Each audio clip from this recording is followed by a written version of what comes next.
For years, you've been told luxury items like high-end watches and designer handbags appreciate in value, acting as savvy investments.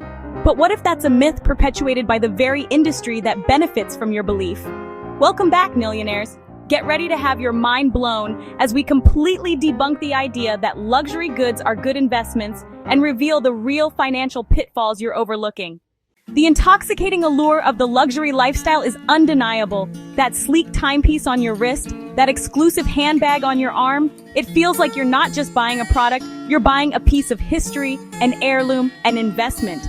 But the truth is far less glamorous. The moment that luxury item leaves the store, it starts to lose value. Think about it. The price you pay at the boutique includes the brand's marketing costs, the prestige of the store, and the massive profit margin. When you walk out the door, that premium disappears instantly. Unlike a piece of real estate or a diversified stock portfolio, which can appreciate over time, most luxury goods are just a really expensive form of consumption. You're buying a feeling, not a financial asset.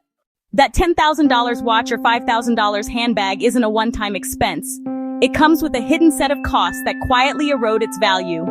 You've got insurance to protect against theft or damage, mandatory maintenance and servicing to keep it in working order, and professional authenticity checks if you ever decide to sell. These aren't just small fees. They're ongoing drains on your bank account. And then there's the relentless march of fashion and technology.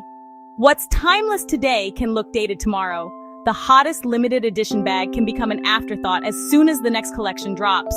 This creates a vicious cycle of upgrading to maintain your perceived status, forcing you to constantly spend more just to stay relevant in the eyes of others. Luxury brands are masters of manipulation. They don't just sell products, they sell desire. By creating artificial scarcity and limited editions, they convince you that you're buying into exclusivity and heritage, not just a product. They use clever marketing tactics like high-profile celebrity endorsements and aspirational advertising to create an emotional connection.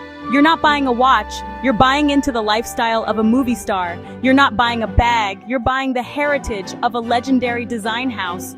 This isn't an investment strategy, it's a marketing masterclass designed to get you to make emotional, not logical purchasing decisions. Now let's jump into a scenario. Alex and Jordan are two friends and they each have $30,000 in savings. They both want to put the money into something of lasting value, and their choices reflect their different priorities. Alex splurged her $30,000 on a solid gold Cartier love bracelet, thrilled by the luxury and prestige. 3 years later, needing funds for a car down payment, she tried to sell it. To her dismay, resellers only offered around $20,000. That is a $10,000 in loss. The significant $10,000 loss was driven by the retail markup, as the amount paid for the brand and design vanished instantly. The depreciation of the bracelet as a consumer good, despite its gold content, and the challenges of the niche market, which required finding a specific buyer in the secondary luxury space. Jordan chose to invest his $30,000 directly into gold bullion, viewing it as a pure investment and a hedge against inflation. The transaction was straightforward, lacking the glamour of a boutique but yielding a certificate for a highly valued, tangible asset. His primary goal was capital preservation and growth tied to the global commodity market, not personal consumption or prestige. 3 years later, when Jordan needed money for his car down payment, he checked the transparent global market price for gold and found his investment had appreciated by 10%. He quickly sold the bullion to a dealer for $33,000, realizing a $3,000 profit.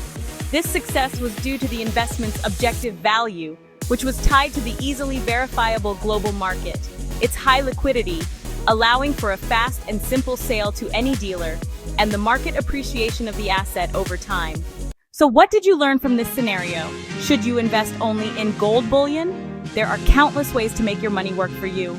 Instead of a depreciating luxury watch, consider putting that cash into gold bullion, real estate, a diversified stock portfolio, or even smart alternative ventures. The key is to find accessible investment opportunities that offer genuine returns over time.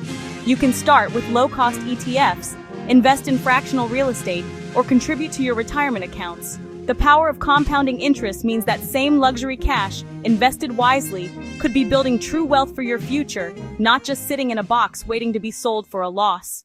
Here at Nillionaire Investor, we share investment ideas for stocks, ETFs, gold, and private investments because these are asset classes with a proven track record of creating wealth over the long term.